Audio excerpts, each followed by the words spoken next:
The following recording is presented for your enjoyment. This classic work is now in the public domain, making it freely available to be shared and appreciated by all. Some elements may appear outdated or insensitive by today's standards, but we present this work in its original form to preserve its historical context and literary significance. Sit back, relax, and indulge in this timeless tale. Like, comment, and subscribe. Return of the Thunderbird by Irwin Shapiro, the great shaman, curses the skies. The huge stratocruiser glinted in the sun as it lost altitude rapidly for the landing at Metropolitan Airport. This was a bad spot for pilots. Death Alley, they called it, ever since a series of accidents in this vicinity had ended the lives of more than 100 persons. The strange thing was that none of the investigating committees had found a conclusive reason for the crashes. True, they had little to go on. No passengers or crew members had survived. Perhaps the worst part of the whole business was that the planes had plowed into houses in the thickly populated residential area that bordered the airport. People had been killed in their own homes, and now the public was clamoring for action. The furor was spreading to other cities, where the booming suburbs were edging closer and closer to the once isolated airfields. If catastrophe could strike the biggest and best-run airport in the nation, it could happen anywhere. If a man wasn't safe in his own bed, where could he be safe? Close down the airports, move him way out of town, stop death from the sky. None of this was on the mind of pilot Dan Stallings at the controls of the stratocruiser. Why should it have been? His practiced eye, scanning the instrument panel, found everything in order. The motors were purring like contented kittens. He had a 2-day holiday coming to him after this run, and Joan would be waiting at the airport. Joan Jones. What a name. What a girl. She was everything he wanted in a woman, and they were to be married in a few months. A broad grin spread over his rugged, good-natured face.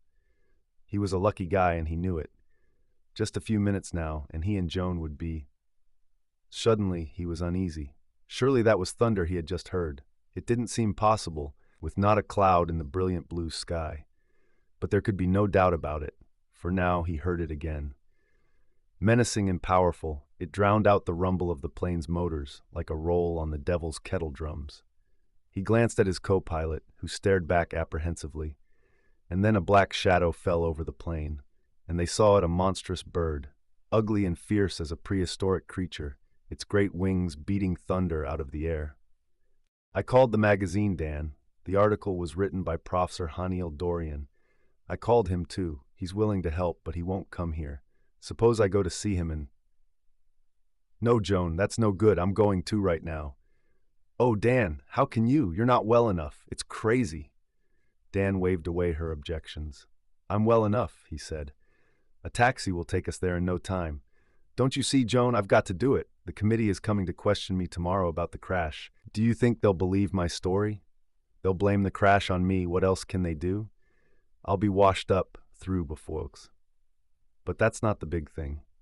How about the lives that will be lost if that bird keeps roaming the skies? Not to mention the whole future of commercial aviation in this country. Come on, baby, there's no time to lose. He dressed hastily, then slipped out while Joan managed to get the policeman guarding his room away from the door for a moment. He hurried down the seldom-used stairway, meeting Joan outside. Once he almost fell from weakness, but in the cab he felt much better. They were soon at the large apartment house where Professor Dorian lived, and the elevator whisked them up to the professor's penthouse. When Dan had finished speaking, Dorian said slowly, "Yes, there's no doubt about it. What you saw was the dread thunderbird of the old Indian legends. And you are the only survivor of the accident?" Dan nodded, and Dorian stood up. The last rays of the setting sun filtered through the windows, red as blood, and a subtle change came over him. His eyes seemed to blaze with some internal fire. "Yes," he said, his voice loud and imperious. "It was the thunderbird that caused all those air crashes, and there will be more until you are driven from the skies. It is the vengeance of the Indian on his conquerors. The white man stole the land from the Indians, but he will never rule the heavens. The thunderbird flies once more, called into being by the great Shaman whose spirit dwells in me. Now you know, but you two will never live to tell it." And while Dan and Joan watched, too stunned to move, Dorian threw a feathered robe around his shoulders and put a hideous mask over his face. Picking up a gourd rattle, he began a strange, shuffling dance. He intoned a weird, hypnotic, high-pitched chant, beating out the rhythm with the gourd. He was shuffling out to the terrace that ran around the penthouse when Joan shrieked, "Dan! What's he up to? We've got to stop him!" They rushed out to the terrace. Then Joan clutched Dan's arm in terror. All around them, in the dim twilight, were the figures of Indian braves. They danced behind. Dorian almost transparent, no more substantial than fog. Above the piercing tones of Dorian's chant, thunder boomed and crashed. There was a flash of lightning, and high in the sky, the thunderbird appeared, flying toward them with its terrible claws outstretched. Summoning up all his strength, Dan broke from Joan. Without knowing why, he flung himself at Dorian, trying to tear off the mask. Dorian drew back quickly. The gourd rattle flew from his hand as he struck the low railing, balanced there for a moment, then went hurtling into space. With a sickening smack, his body struck the sidewalk, 20 stories below, and at that instant a shudder ran through the ghostly figures of the braves. They wavered and then vanished, like smoke blown in the wind, while with a final crash of thunder, the thunderbird disintegrated into nothingness. Dan and Joan were alone on the terrace, in an eerie silence that was broken only by Joan's sobs and Dan's words of comfort. Later, the investigating committee found Dorian's notes, explaining the rites by which he had invoked the spirit of the great shaman. These were destroyed and the whole thing hushed up. The airfields were reopened. There were no more unexplainable accidents, and once again, planes sped across the continent.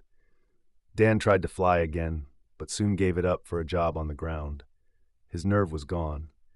The sky was safe enough now, but he knew that somewhere in the vast reaches of unknown space lurked the thunderbird, awaiting the invocation to hurl itself against the puny creatures traveling the airways, to avenge the ancient wrong the white man had done to the Indian.